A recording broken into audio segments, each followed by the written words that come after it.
He gives us the room for growth. So he's a very dynamic and inspiring leader. Umar Adam is a visionary leader who always inspires us to think outside of the box.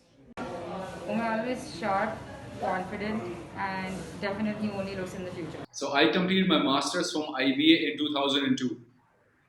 Then I've done a few other leadership roles and everything from Stanford and Harvard, but IBA was amazing. But I think IBA has really changed from my time. We're in 2021 now, so my time was 19 years ago, which is pretty amazing for me. Now that I look back, time just flies, right? Then I moved to Rotterdam. I was the senior most Pakistani at that point in time. Unilever, the only one part of the global category leadership team. We call that GCLT. Um, this was 2018.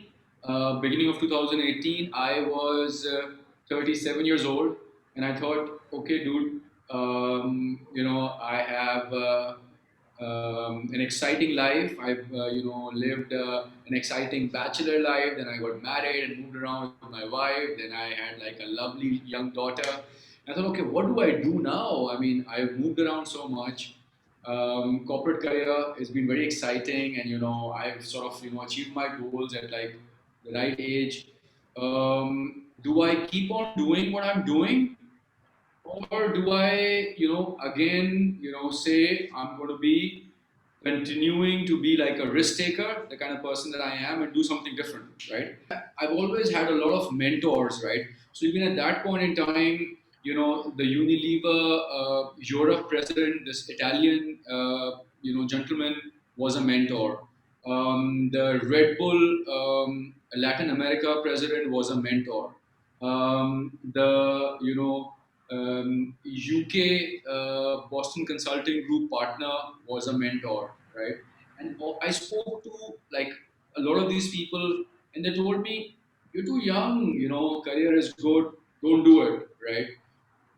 I thought, okay, but I still want to do it, right? So then I spoke to them, they told me not to do it. I still did it, and then I wrote back to them, and I, got on a call with them again, and I told them, okay, I've done it now, so it's done. I've resigned, and I'm like going on my own.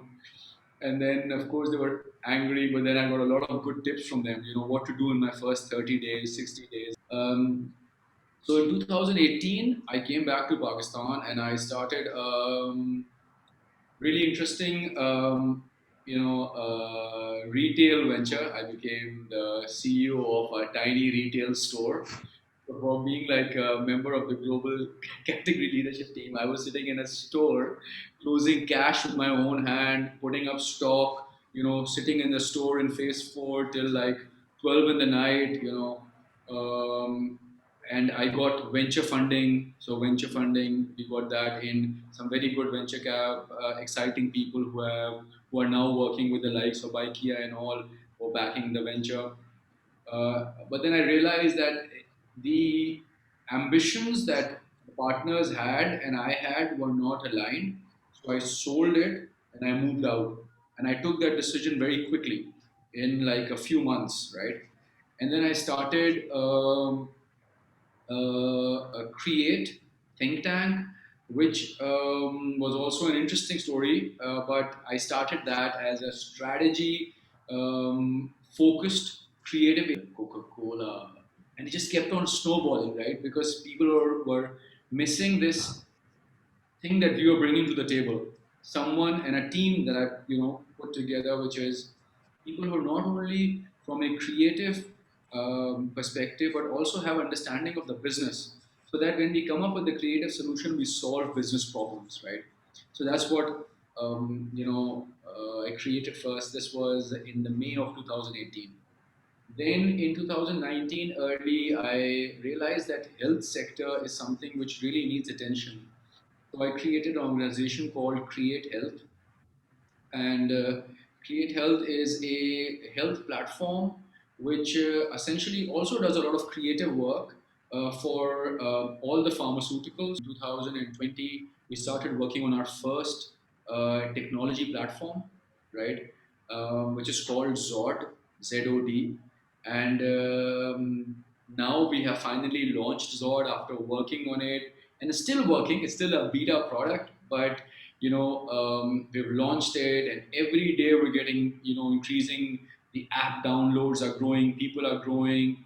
It's a people marketplace, and a very exciting one. So when I started funding that one, taking, rather than taking any of the resources out of the business to buy a fancy jacket or, to go on a holiday, I thought, okay, let's push it forward and build technology and take this forward. Someone who spent the last decade and a half outside Pakistan, whenever you hear about Pakistan, there are challenges, right? So when I was coming back, always came back with the mindset, how can I solve problems and how can I make an impact in a manner which allows me to make an impact not only here but use this to make an impact across the developing world, right? So when I started working on Create Think Tank and Create Health, all of a sudden I was talking to these, CEOs and talking to these boardrooms, and I was seeing they have like a lot of, opportunities to invest in, in creating awareness for their, brands and businesses and products and everything they're selling. But all of those monies were not really helping the ordinary person, right? They were going to organizations and places, but how is that helping like ordinary people like you and I? So I thought, okay, what if we come up with a platform which allows these brands and businesses to create multiple jobs for common people, not only coders, not only designers, but common people, right? Literally something which, my dad who doesn't have any other skill set can do, or someone who's working in an office part time can do, right? So that's where the idea was, how can I create a million jobs in the next 1 year, 2 years, 3 years? And that's where I started working on Zord as a platform. And then of course it just kept on snowballing. We kept on getting more team members in, they kept on giving ideas, and it started becoming more technology savvy. Do I believe in getting partners? I really do, right? I think the more talented people that you can bring in will increase the size of the pie, right? And the bigger the pie, it's good to share, right? So I really believe in the idea of sharing. For Create Think Tank and Create Health and for Zord, I didn't want to get any investment initially because I wanted to try out and push my own self, right? Because I have forever in my corporate life used other people's money, right? And I wanted to see, okay, what can I do with my own resources? Not get another venture fund involved right now. Build something.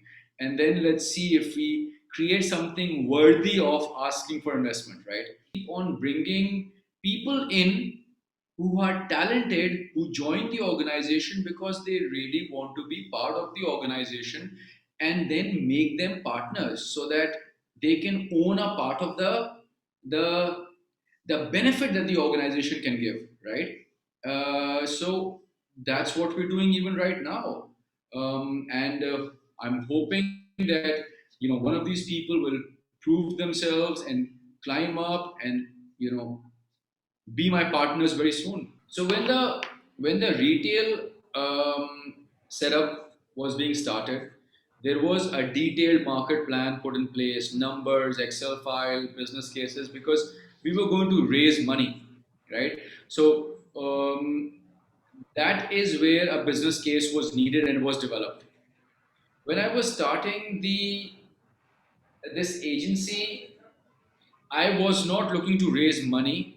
So what I really wanted to do is ensure that I have clarity on the amount of money that I'm willing to put in and the costs are managed.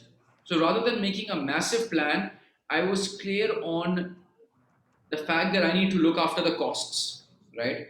And then I had small milestones which I had to hit, but there was no detailed business plan that I developed, right?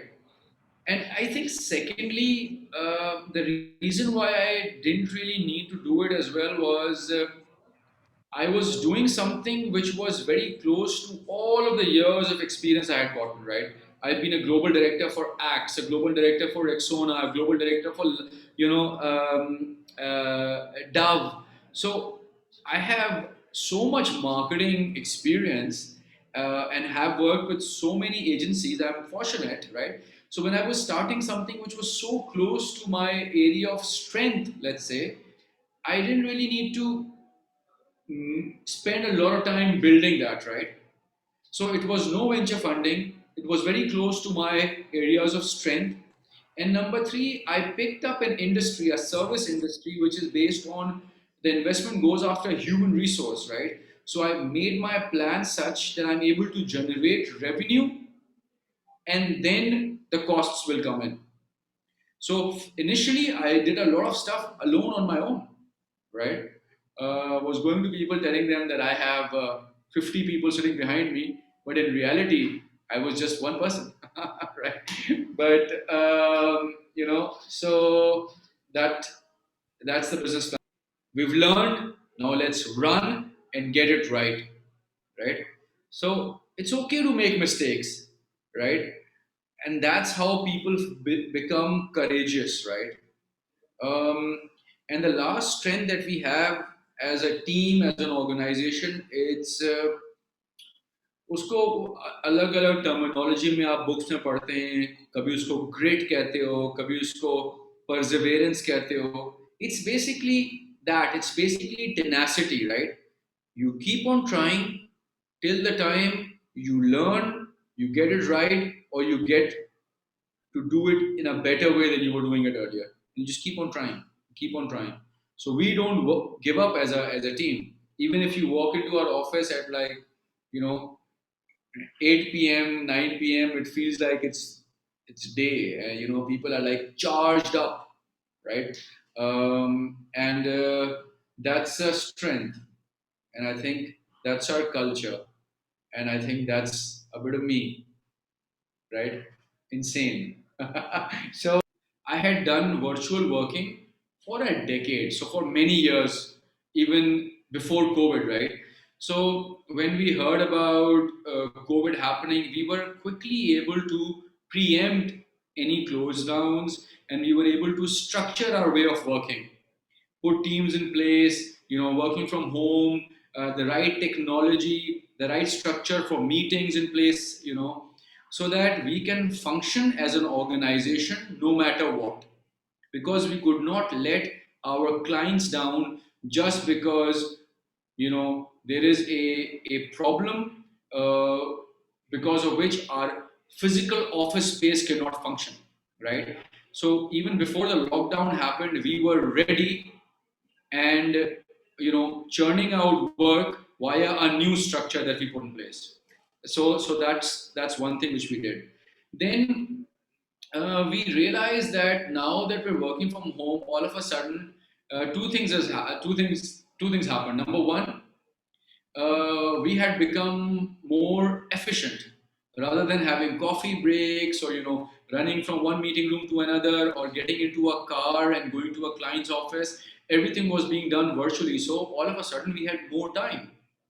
And then we realized that while we're sitting in Pakistan, we can now actually work anywhere in the world, because now a local organization in that country versus us are on an even playing field, right? Because both of us are doing virtual. We quickly registered an office in South Africa, and we launched Create Think Tank in South Africa, right?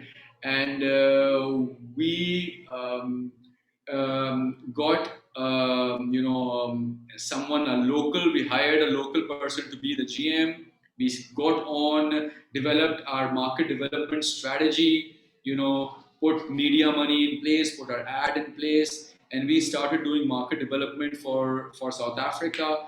And during this COVID time, we created a new organization, right?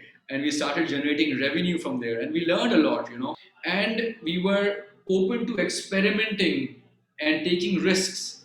That's why we opened up an organization in a new country during COVID and started working there and got a lot of learnings, right? So that's a bit of my COVID experience. But those three things which I told you, right, about getting ready and analyzing the situation and getting ready. Number two, team and its commitment, right? Number three, ability to take risks. That's what also sums up my entire journey. It also sums up my corporate life. It also sums up what I've done in the last 2 years as an entrepreneur, right? And it's also something which I would want to tell young guys like you, all three of you, to pick up and take forward. Even, I mean, you can be an entrepreneur or you can be live a corporate journey. That's all good. But being ready, which means being disciplined, being organized, right? Number two, committed, right? Show a lot of grit in what you pick up and ensure the people around you are buying into your idea and your mission so that they also show the same grit and commitment. And number three, take risks. Don't be afraid to fail. What's the fun of living a life without failure, right? Let's fail quickly so that we can then move forward and win quickly as well, right? Winning is fun. So that's what we're doing.